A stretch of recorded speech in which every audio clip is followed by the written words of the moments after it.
Okay. So we'll now convene the town council meeting of July 16th, 2025. And with that, let's call roll call.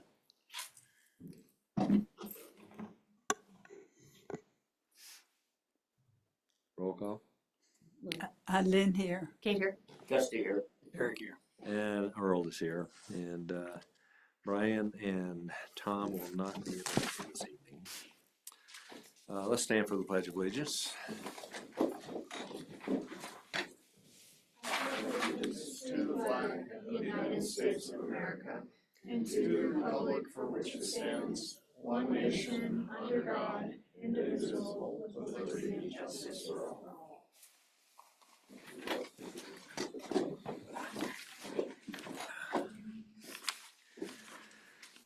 Okay, first thing on the agenda is the consent agenda. Does anybody have anything they want to pull from there? Hearing none, we'll hear a motion. I'll make a motion to approve the consent agenda as presented. I'll second. Motion by Gusty, second by Eric. All in favor? Aye. Opposed? Okay, next is the regular agenda. Do we have any changes or amendments? Thank you. Thank you. I think the only thing I wanted to make sure is that the audit was the first thing on the business items, and that appears to be the case. Okay. Sounds good. I think Jay's going to zoom in for that one item. Yes. Since he's ill, so. Okay, got a motion to approve. I'll make a motion to approve the regular agenda. I'll second that. Motion by Eric, second by Gusty. All in favor? Aye. Aye. Opposed? Does anyone on the board have a conflict of interest on any issue on the agenda? Hearing none. Next, we have public comment, which is, we just lost our public. Which is if there's anyone out there that would like to address council on any issue that's not on the agenda tonight, please feel free to raise your hand if you're zooming in. Shay has a raised hand, but nobody in the attendees list has a raised hand. Okay. I wanted to point out that in the agenda or in the packet, there is a letter from, or an email from Spence Neubauer regarding a decision that was made at the last meeting. I wanted to point it out. Okay. All right. Thank you, Jay. Let's see. So, hearing no public comment, let's go for the council and committee reports. Lynn, do you have anything? Well, I don't know where this goes in the agenda, but I am concerned about the letter that we received from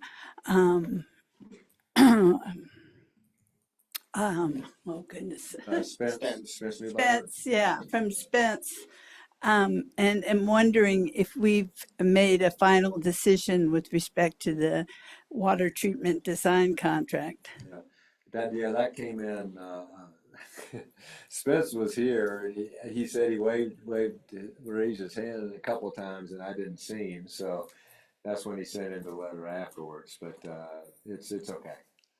He was just concerned with the look of having a DuPont company doing stuff in our town and so forth. But with our approval at the last meeting, Jared's well on the way to getting things done. So It's too late to make a change at this point. I don't know if it is. I haven't talked to him, but anything that slows us down from every process we're going through in the next few months is going to be could mean we can't finish the water treatment plant on schedule. So I understand that, but I thought his points that he made in that letter were really well taken, and particularly also that it locks us into sort of a very high level pricing on everything. Wygan would save us $300,000, which is a huge amount of money. So I don't know if there's any sentiment by anyone else on the council, but at least I would like to register my position that I would like to, if it's not final, reconsider in light of Spence's comments. okay, your thoughts are noted. So just so you know, we did have a follow-up meeting with Jared the next day, where he got into real specifics on everything. And I think both Dusty and I were pretty thoroughly impressed about that. That's the right way to go. I also mentioned that to Spence over at the Gardens things too. So he was. I'm having trouble hearing you, Mayor. If you could speak up a little. Yeah. Yes. So we had the water committee had a meeting with Jared and Rob and so forth and their team, and they went through every particular of the 60% in depth, and everything made sense to me. Gusty, I don't know if you want to. I'll go back to what I said at the last meeting. I did check with John since he runs it. Yes. And he's felt very comfortable with MEMCOR, and that's kind of why I was okay with it. And even the next day, he was really pro MEMCOR, just because there's a couple of things that you benefit from it. Is their filtration system, the way it's set up, will last longer than if you went with the other one. So you might get 10 years out of a MEMCOR where you get 7 out of the other one. Okay. So down the road, you would actually save some money on operating costs. So that's what made me feel a little more comfortable about it. If it was just like apples to apples, but MEMCOR actually had a better filtration system, which would actually prolong the replacement of the filter on it. So you'd get, probably 30% more out of it anyway. Yeah, they use more filters in line so that it pushes the water through more slowly, but still make the 0.6 MGD goal. Whereas the other one did less filters, And but push more water through it, which means that's what shortens the life on the filters and the maintenance, of course. So that was a good point that Jared had made to both of us, and but anyway, Back to the committee reports. I just want to report that Chief Bauer, the Eagle County Fire District, has formally retired, and he has been replaced by Chief Woodward, who it seems who I'm sure is going to do an excellent job. So that's all I have to report. cool. While I've got you on that, we've I wasn't on the committee that was dealing with the shooting range. That was like a 3 or 4 year effort. It didn't. I had mistakenly assumed that since they couldn't find anyone to manage the shooting range, or anyone to, they couldn't find any landowner that would want to establish a shooting range to take its place. So I had assumed that it was going to be shut down, but that was wrong. That's not the case. They can't shut it down unless they can find land to open. In other words, you have to open one in order to close one. So, and it has to go to stage 2 before they will shut it down. So I was hoping maybe if you could get hold of your brain trust over there and ask them if, I asked Leanne at the Forest Service about it, and she said, well, they, if you own the property, they have monitors everywhere, but I don't know she didn't know if there were any in the Minturn Valley. And so it'd be nice if we could understand where the monitors are, because if they don't have one in the Minturn Valley, then I think it's up to us to figure out how we can monitor our valley and go that way. So They're having their monthly meeting tomorrow, so I will inquire about great, thank you. where we are with the shooting range. Yeah, thank you. I appreciate that. Okay, got anything? No. Okay. Rusty? All I want to do is give everybody a reminder that the bears are out. You can see the trash knocked all over it.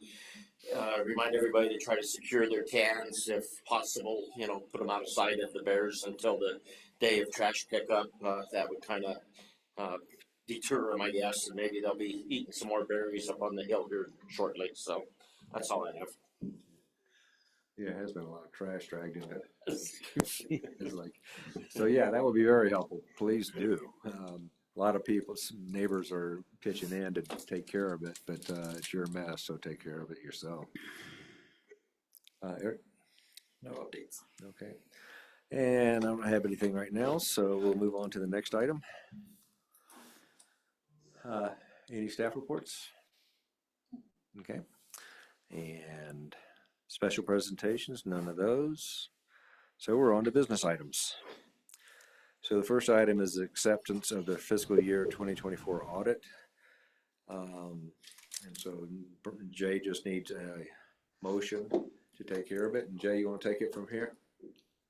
Yeah, can everybody hear me good? Can you get louder, Jay, or can we do something about that? Let me see if I can do something. That's better. Yeah, that was good. Just have your mouth right up against whatever it was you just had it up against. I'll move my hand off my mouth then. So to start with, Lynn had some questions at the last meeting that were respectfully taken. And the concern is the property that we received from the Battle Mountain settlement is not included in the audit. There's a couple of pages in the audit that cite page 36 and page 37, which do the general fund and the enterprise fund, and how that is accounted for in the audit as far as the fixed assets go. The big concern that I had then, and I still have now, is that we don't have a good price on the land. So if we assess it too high or appraise it too high, it could affect us negatively when we do need to do something with it, and vice versa. If we go too low, we might not have enough. I've got Joe Hood, who's our auditor and did the audit, who can explain a couple more details than I can. And then also Mike Sawyers is there, so he can actually help with how the legal side of that might work as well. All right. Ready to rock and roll? Yeah, my name is Joe Hood. I spoke with you guys last month. Hopefully everybody can hear me. Yeah, we hear you well. Great. So once again, we issued the unmodified opinion. You guys, the audit report is a pass. It's a clean report. There was a question that arose at the last meeting about the valuation of the land, and it's a fair question. And, without having the intended use and a concrete valuation, I think you're going to be distorting the financial statements either positively or negatively by not having your concrete value. So I think Mr. Sawyer can also, talk about the legal ramifications of it. As the third-party auditor, I am comfortable without putting a number in the report until you find a determined concrete amount, if that makes sense. I'm having a lot of trouble hearing. Can we turn up the volume? Yeah, I have my volume as high as it'll go. Hopefully you can hear me. Maybe Mike, can you go ahead and talk on this matter since you're there locally? Yeah, we had a couple of internal calls, Joe, Jay, and myself, where we tried to walk through, I guess put simply, what is the level of importance of assigning a value to these properties on the firm or on the audit balance sheet? As you're all aware, municipalities aren't taxed, so we can buy, sell, dispose of property without needing to have a basis in the property. So we don't have to establish a basis by having it on our balance sheet. When we borrow money, so this is in the utility, which is an enterprise fund. And when we borrow money for the enterprise fund, we do that by bonding. And bonding relies exclusively on the rates. So if you're a bond owner for a water treatment bond for the town of Minturn and we don't pay, you have no recourse against the town for any kind of collateral. All you can get is the rate that's paid to the municipality in excess of what's required to run the system. So we don't do any credit enhancement by putting that on the books of the town. It may be that next year there is, well, and then we talked about that there may be some, and I don't know if risk is the right word, but it becomes a little bit difficult to explain. We don't know exactly the value of the property. And in fact, at the last meeting with manager Rob Gutierrez, we outlined a process whereby we're going to get a professional involved to give us a better understanding of what that value is. Next year, we can add a value, or, and Joe can comment to this, we could amend this year's audit to add a value once we have a better sense of it. But the concern is if we go in with a really high number or a too low number today, we will then have to record on the books of the town in the future the sale of that property, which may be a big delta or a big difference between what the value is and what we had recorded. And while there is no tax implication to that, because we don't pay taxes as the town, it will require an explanation on the audit as to why that happened. And it may look a little squirrely as to why the town says it's having a $12 million loss or something like that. Can't we just include it in the audit as an asset with unknown value? I believe that's how it's characterized, isn't it, Joe? In the old audit, it didn't show up at all. So let's have Joe chime in on that. So you're saying we want to add an asset with no value, right? Unknown value. Unknown value. So that would basically be a note disclosure in there. You know, maybe we put it when in the section where we close the Battle Mountain Fund, you know, the town received land with an unknown to be determined value. We could add a sentence in there, you know, if you'd like. That we could do that in the notes of the financials. Yes. Yeah, I think that probably does the best job of protecting us. Okay. That sounds like that'll work. So if the council is otherwise comfortable with the audit, and please feel free to ask Jay and Joe any additional questions you may have, but I think it would be a motion to approve with the condition that the note to add references to these properties of unknown value be added to the current year audit. So any other questions before we make a motion? Okay. Do we have a motion? I'll make a motion to approve the fiscal year 2024 financial audit with the additions of the property that we acquired.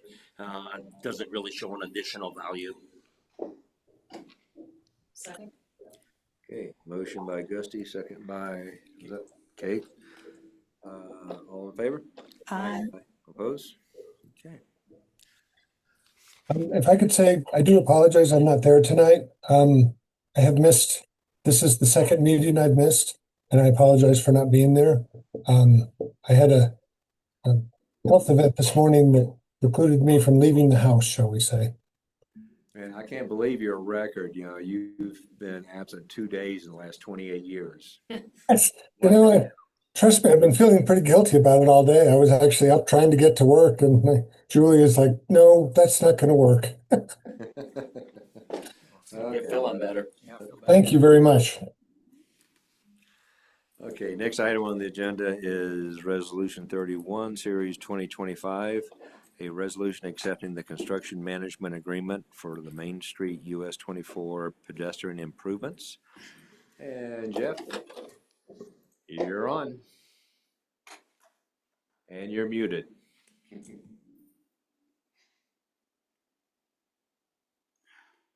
I don't think I've ever been through a Zoom meeting where that didn't happen. Okay.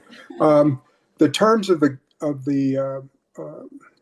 grant that we have and the funding for that, CDOT's requiring that we hire a construction management and materials testing firm to basically supervise the contractor out there. We advertised this and we only received a single statement of qualifications from Roxol, but they're known. Stolfus has worked with them before. The project manager used to work for me years ago, and I think they're a good choice. So we recommend going forward with hiring them for this project. Okay. Anybody got any questions on that? The 198,000, will part of that come out of the grant portion and then we just pay our portion of that? I am not as familiar with the grant, but I know that when this first came in, Katie was happy with the number. She said it was within budget, whatever that meant. Okay. All right. Any other questions for Jeff? As long as it's not the same company you're working on Highway 24 currently. I'll make a motion to approve resolution number 31 series 2025, a resolution approving the award of construction management agreement between the town of Minturn and Roxol for the Main Street US 24 pedestrian improvements. I'll second that. Okay, motion by Eric, second by Gusty. All in favor? Aye. Aye. Opposed? Okay. Next, we have an ordinance number 6, series 2025, first reading. An ordinance authorizing the renewal and updated Xcel Energy franchise agreement. Okay. I'm going to ask Madison. I think we have someone on Zoom, Blair McCary. Yes. Who is a representative of Xcel Energy, and she's going to participate. Is going to participate on behalf of Xcel. Good evening. Thank you for having me. So, as council is aware, every so often the town has a franchise agreement in front of it for approval, and a franchise is, in its simplest form, an authorization of the town to allow a utility to use town property, primarily its streets, to run their utility. And so in the case of Xcel Energy, who provides to most of the town, albeit not all of the town, electric service and gas service. We do have a little portion of the town out on the north end that is served by Holy Cross. And under your charter, you have something of a unique charter. It requires that there be no franchise agreement in excess of 10 years. And it apparently slipped through the cracks 20 years ago because the last franchise agreement you did was for 20 years. But we have the version we've prepared for you for consideration today has a 10-year term, meaning that your successors will see an updated version of this document 10 years from now, but this document then would guide the relationship between Xcel and the town for the use of town property over the next decade. Important points, I think the most important points are that the town gets to levy a franchise fee, which is a percentage of the amounts charged by the utility within your jurisdiction. That franchise fee is then paid to the town, it's revenue to the town. It is more or less a tax. Excel simply passes that on to the ratepayer. If you ever look closely at your utility bill, you'll see franchise fee down at the bottom, and you pay that extra little sum. The franchise agreement also creates a process whereby the utility comes to get various approvals for the use of town property. So the agreement makes clear that the utility is subject to all the code requirements of anybody else.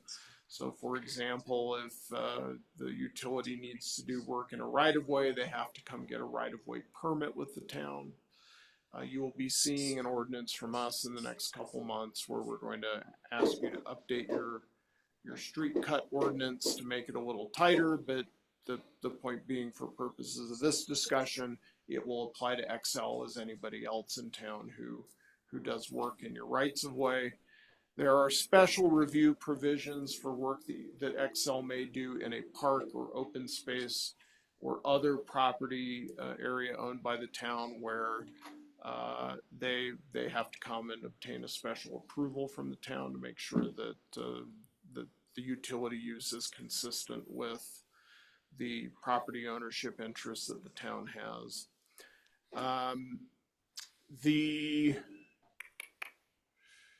Let's see, what else about this franchise? The town has the ability for public safety purposes to utilize Excel's poles. I don't foresee this happening, but if we ever needed to put up a traffic light, we would be able to utilize their poles if they were at appropriate locations to put police radio transmitters, emergency services types of things on the poles. You know, we have, I do, one other point. There's language in this franchise, again, that says that all other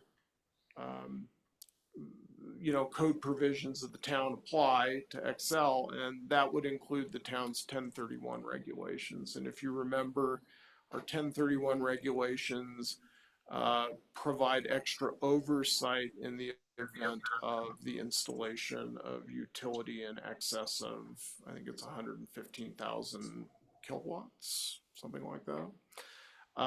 So that we've had some concerns over attempts to run high voltage lines through town, and this franchise agreement preserves the town's permitting requirements under its 1031 regulations. So I guess with that, I am happy to answer any questions about the franchise. Again, we have a representative on the line who may want to make a bit of a record in terms of the notice that has been provided. Franchise agreements do have some specific notice requirements under state statute, not just only under the town code, but there are some state statute provisions that apply. And this is a public hearing, and franchise is adopted by ordinance, so this will come back to you at the next meeting for the second reading, which also will be a public hearing. And we would invite Blair to provide any comment or information that would be helpful. Yeah, thank you, Mr. Sawyer. Thank you guys for having me again. Apologies that I'm not there in person tonight. I also had a conflict. But again, I look forward to being there and talking to you in person in the future. Really, we thank you for your partnership with this agreement. It really is, as Mr. Sawyer described, just an agreement on how we operate in your right of way and in your spaces. So we look forward to continuing the partnership. We understand that the franchise fee is very helpful to a lot of small communities' budgets and an important part of the agreement. And again, we appreciate the partnership, and I am here to answer any questions that you might have. And Blair, do you want to real quick, and if you have this information, do you want to describe the noticing that has been done in advance of this hearing? Yeah, absolutely. So we do public notice this first reading. I believe it's 2 weeks out. So it has been published at least twice at this point. And then we'll do I think the The second reading gets published 3 times, and then it is, it does go to the PUC for approval, the Public Utility Commission of Colorado. So they do approve all of our franchise agreements ultimately.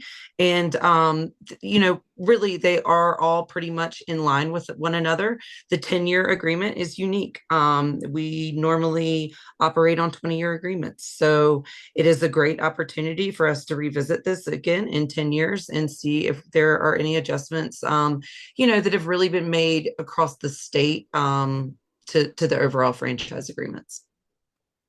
Is that helpful? Thank you. Just one thing I noticed, which is a good thing, Xcel has agreed to provide all new electric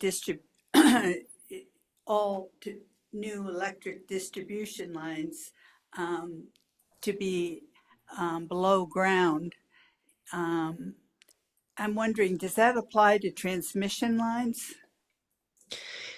It does not apply to all transmission lines. What I can say is that there is an aggressive transmission rebuild happening in Eagle County. So there we are replacing, I think it's at least 5 of our T-line poles with more fire resilient poles. And that project's been I think kickstarting. We had one of our first meetings with Eagle County government last week, if I recall. So all good stuff. So, and again, Lynn, to your point about higher transmission lines, that is, not just the distribution within town, but to get power from one side to the other. Yeah. Yes. Those are subject to our 1031 review. And as part of that,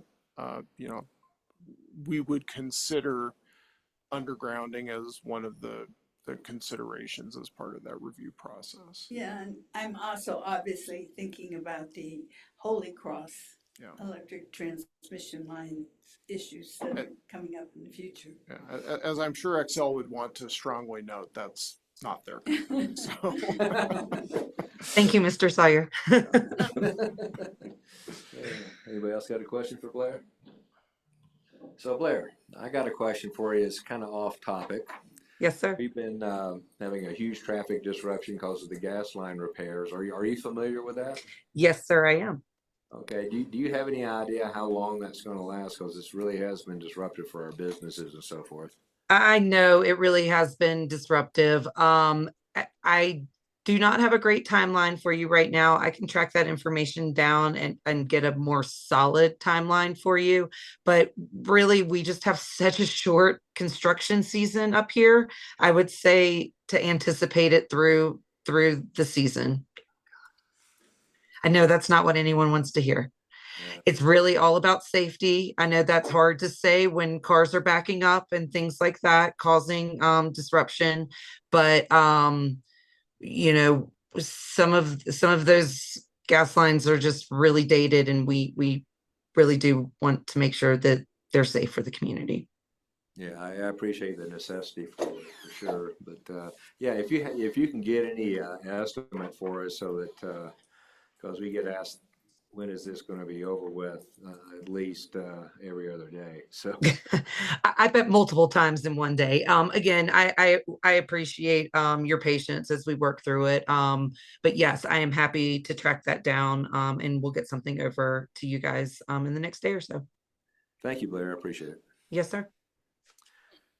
Okay, so if there's no other questions, we have an ordinance. I need to open this up to public hearing. Thank you, Mr. Mayor. Yeah. I didn't forget this time. Is there anybody out there in Cyberland? Jay's hand is raised. Jay's hand is raised. Do you have any questions, Jay? Hopefully Jay's getting some rest. No, I don't have a question. I just wanted to comment on the question you had about the gas line. They have said that it's going to go through pretty much mid-August. The next phase that they're going to be doing is rotomilling everything up and then paving it.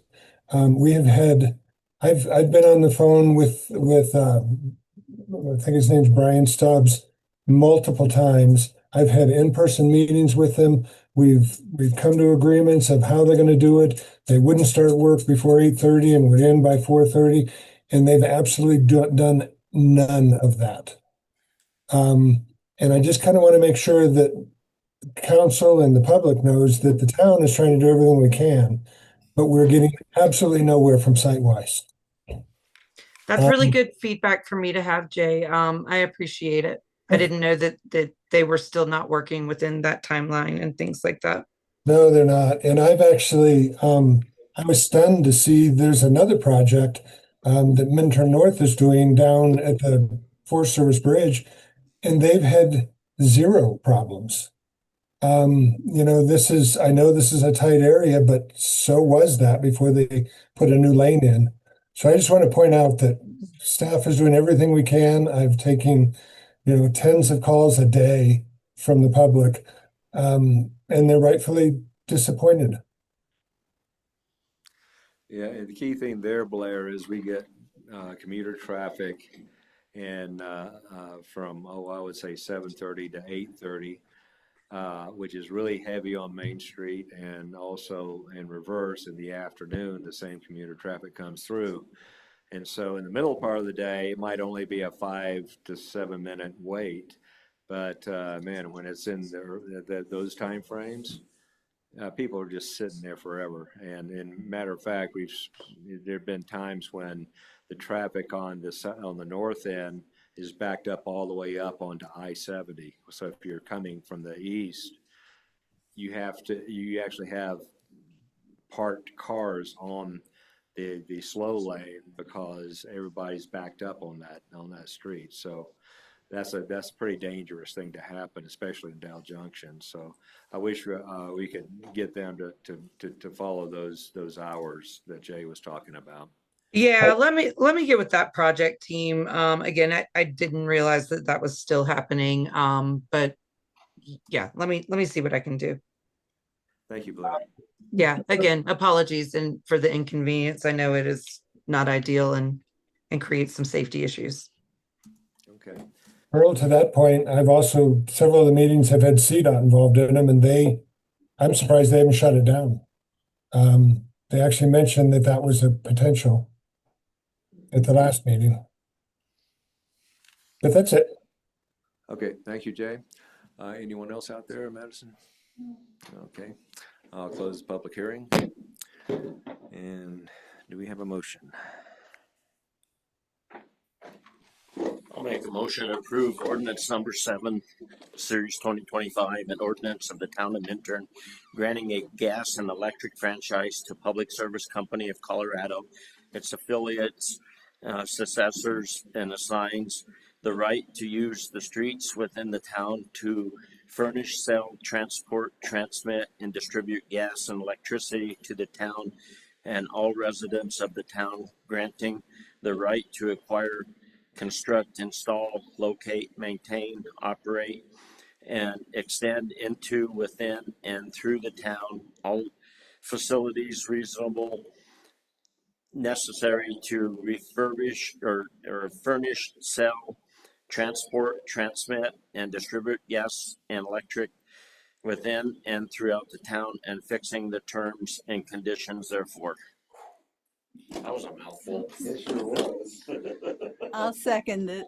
Yeah, I'm glad that you had to read that, not anybody else. Okay, we have a motion by Gusty, a second by Lynn. Roll call, please. Then I. Gusty, aye. And Earl, aye. Okay, first reading is completed. And thank you, Blair. Thank you. Have a great night. Okay. Anybody want to discuss anything? Nothing on the agenda. We just had a record tonight. I think so. This is cool. I brought up with Rob, seeing as how he's not here, the possibility that we might push our meeting start time back by a half hour, an hour. Most town councils start at 6 or 6:30. We pushed ours forward because there was a lot of discussion from prior councils that this council seems to have really been able to consolidate its work time. So that may be something that Rob brings up with you in the near future. And then maybe moving it from 5:30 to 6:30, which is what it used to be. But then we got a couple long-winded council members that were just. And then we were dealing with that mountain at one time too. Yeah. See, Brian was fun to listen to, but. So if, as far as whoever's here, does that sound like, was that, I'm sure it works for you, Kate, to have it at 6:30 instead of 5:30. Right. Yeah, yeah. Is that okay with everybody else if we, I don't care. I'm fine either way. is that okay with you, Lynn? Having it at 6:30 instead of 5:30? We won't do it right away, but. You know, I would like to take credit on behalf of the council that we're more efficient, but my thinking is it's very issue related. And when we have controversial issues, we do need the extra time. Well, we I just think go just like recently, we haven't had much Right. that was controversial. Mhm. And I think that might be like worthy to acknowledge if we know we have something on the agenda that's going to spark abundant discussion. We can maybe flex to something earlier to give everybody enough time to Right. see what they need without keeping us here until midnight. Yeah, cause at 11, we gotta vote to extend it anyway, so. Which seemingly we always do, you Yeah. know? Yeah. Why do we even bother? Go past 9. I'm with you. Yeah, yeah. Well, it's just not, something that's gonna happen next time or anything, so we'll wait till we've got more people in, chime in and see, we can decide how we wanna work that. But, I think 6:30 would give us time to also have work sessions when we need them at 5:30. But that said, if we can just get more efficient in how we run the meeting, I think you can get just as much work done on the big issues and so that we're not here till 11:30. Or anything crazy like that, so. Okay, with this, I would take a motion to adjourn. Second that. Eric's got a PD. Motion by Kate, second by Gusty, all in favor? Aye. Opposed?